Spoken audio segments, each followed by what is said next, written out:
everyone. Welcome back to the Book Cave with me, Jenny. So today I have my January monthly wrap-up, and I am sorry to say that I did not finish the Caraval series this month. I did finish Caraval, and I got about 2/3 of the way through Legendary. I just got distracted by some other books and work.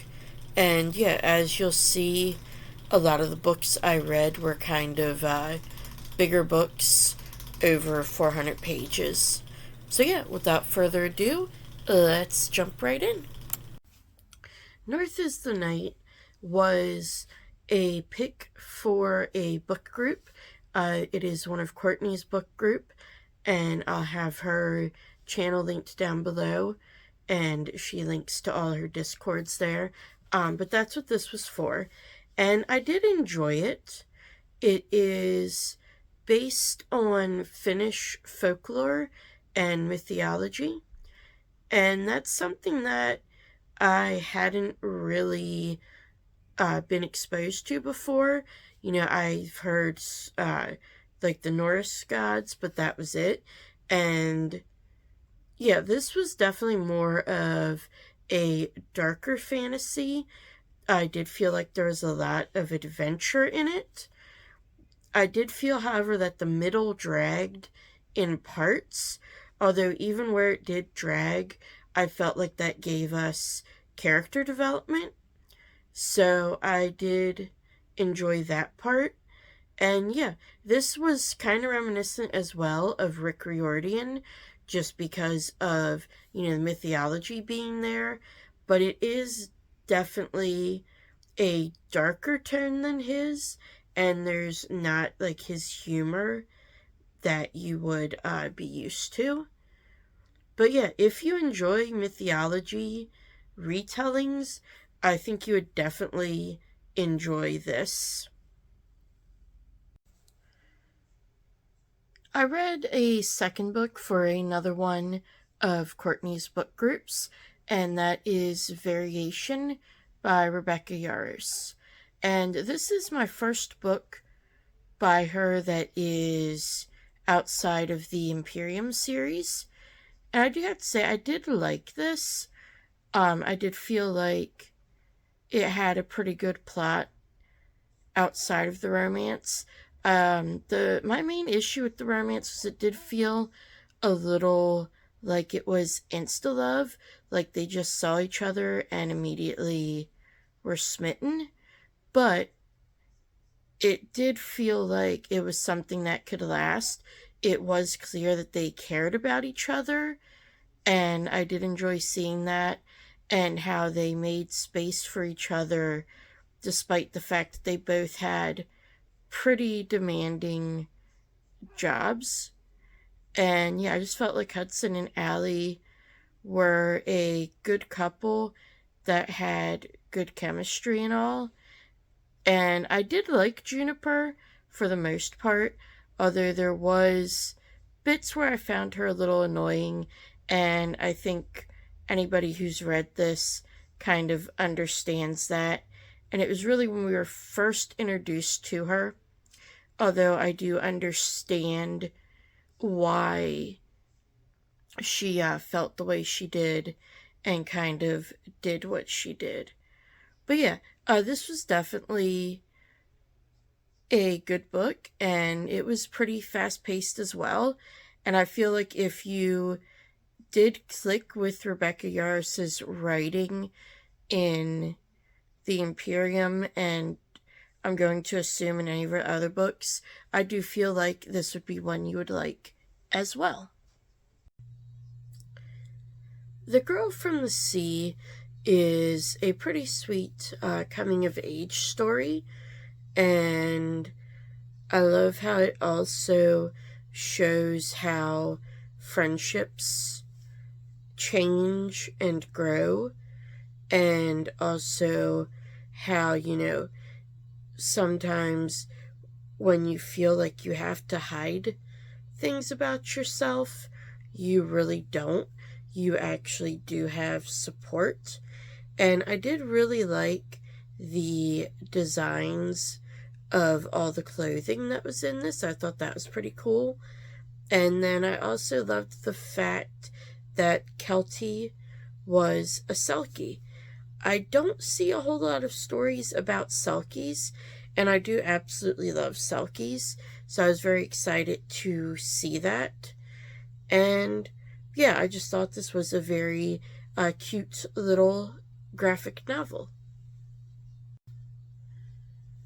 Mara Tidebreaker is one of the YA DC graphic novels, and this one I didn't really feel like it played with the backstory too much. I feel like this was just kind of basically a retelling of the backstory with, I mean, definitely more focus on Mara and on like the political stuff.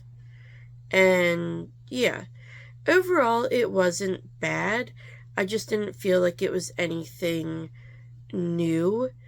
And to be quite honest, I haven't read that much Aquaman. So even for me to feel like that, I feel like this is one that, unless you're really, really into like the YAs, it might be one that you're better off just skipping, to be completely honest. So Sleep Tight was the first audiobook I listened to this month, and it is a thriller, and I have to say it was pretty good. It follows a couple in which the woman has some things from her past that she doesn't fully remember, and her father helped put away this serial killer, and now all of a sudden the night he's executed, he seems to make a reappearance, and her daughter goes missing. And this was definitely an interesting one. It had a lot of action, a lot of twists and turns. There was one particular thing in there that I found a little unrealistic, regarding two characters. But I feel like other than that, it definitely felt pretty realistic, and yeah, I can definitely recommend this. I would say if you're in the mood for a very fast-paced thriller. And I didn't really realize until the end, this takes place over 48 hours, and it was so action-packed, it felt like it took place over a much longer time period. Two Can Play is Ali Hazelwood's newest book. This did come out as a Spotify-only audiobook, but then it did eventually come out as a regular audiobook, and I do believe it's supposed to come out physically as well.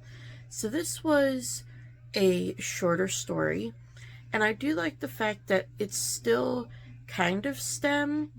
Well, I guess it would be, but it's not in the science part. It's more in the, I guess you'd say, like engineering technology, because it's about video game designers. Now, I did feel like the misunderstanding was just a little overblown and overplayed, but you know, it's supposed to be, in a way, that's kind of how Ali Hazelwood writes. And yeah, I feel like if you go into it just looking for kind of a fun little romance story, that you will enjoy it. And I do feel like if you haven't read anything by her, that this would be something that you would definitely enjoy. Although, also, if you have read anything by her, I feel like you would enjoy it then as well. So I had my first 5-star book of the year. I don't know what it was about the soulmate equation that I liked so much, but I just absolutely loved it, and I thought it was adorable, and I loved seeing Juno interact with River and her mom. And yeah, I just thought the ending also was extremely, extremely cute. And yeah, like I said, this is my first 5-star of the year. I definitely recommend it if you like romance. And it is another one that, though there is a tiny bit of spice, it is not super descriptive spice. And there's really only like 2 scenes in the whole thing. And I just feel like the whole plot as well is a very interesting plot, in that you can find genetically who you are most compatible with and the way that kind of plays out. And I did feel like the reactions that were had were realistic, and that the characters were all very realistic as well. And yeah, just overall a very fun book to listen to read. And yeah, if you read it or listen to it, I do hope you enjoy it. And I will be getting to the second book, hopefully this month. If not this month, then next month. Julie Soto's new book is about a violinist named Gwen and a celloist named Alex, or Xander Thorne. And while I didn't hate this book, I did kind of have mixed feelings about it. For one thing, I did feel like there was a lot of spice in this, more than there was in Ready or Not. And I did feel like that kind of took away from the character development. I wish there had been some more time spent on that. I did, however, like the fact that Amma and Elliot were back in this book. I did also like the kind of found family elements. And I did like the fact that the conflict felt very real and down to earth. Like, it didn't feel overblown or anything. It felt like something that would really happen.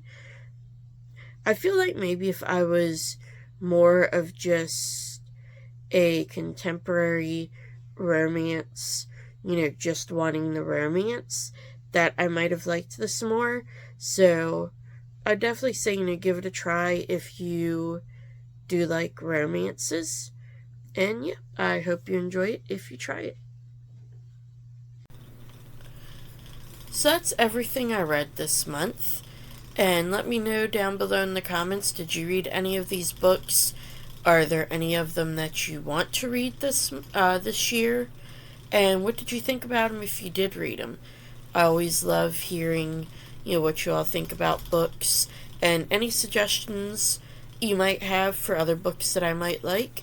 And I will have all my other bookish socials and my Discord linked at the very end of this video.